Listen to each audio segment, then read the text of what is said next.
Welcome, Justin. Do you accept God as your creator? No, I do not. Okay, you see how easy that was, folks? Good. Justin just answers the question transparently. Yes. That's all you got to do. Okay, so do you want to defend your atheism, or did you want to ask me questions?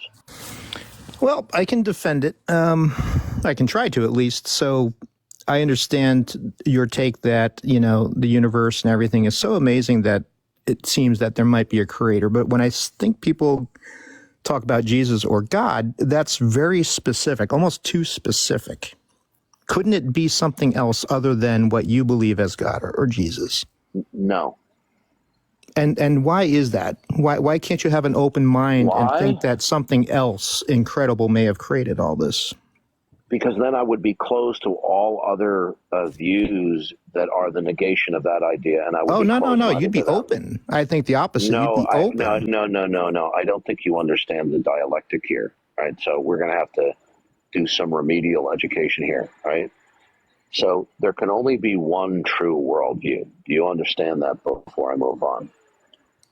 Not necessarily. That means you know it for certain. All right. Okay. Now we're going to have a double remedial session. I mean, you can be condescending and call it remedial if you want, but the point is that no one knows for sure. No, it's not. Listen to me.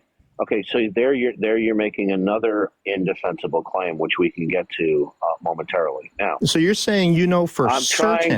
I'm trying to answer you. Okay. Now, do you know what a worldview is? A worldview? Yes, it is. It is subjective. No. Okay, We're not discussing whether a worldview is objective or subjective. I'm asking you, do you know how to define a worldview at a collegiate or university level? All right, I'll give you a university level. Give me definition. Your definition of it, so I can understand where you're coming from. It's not my definition. Okay, it's a university level definition. Your worldview is your entire set of interrelated and interconnected beliefs by which you reason about things. That set of beliefs are unified either by something concretely or some abstract notion. So everybody has a worldview. Some people have very refined and well thought out worldviews, and some people have very unrefined or very crude or primitive worldviews, such as little children. So everybody has a worldview. Do you accept that? Yes. Everyone has a worldview for certain. Now, we can represent a worldview by letters of the alphabet, such as A or B. A will represent the composite propositional content of a worldview, correct? Sure. Okay. So A as a worldview cannot equal or coexist with not A in actuality. Okay, well, I'll be honest with you. You're going down a path that's not. You're talking about letters of the alphabet or something. I'm talking about a worldview of. Listen, dude. I'm trying to give you an education here because you clearly did not understand, and then you accuse me of being condescending when you truly indicated you didn't understand. So, do you understand the laws of logic? We have the law of identity, the law of non-contradiction, and the law of excluded middle. The law of identity is A equals A. Okay. The law of so let me just ask you there. I see where you're going. I'm not done yet. Since you're so keen on being well, what you need to do is tie that into how you just stop interrupting. Stop it. Okay. Yeah, they can't help themselves but be rude.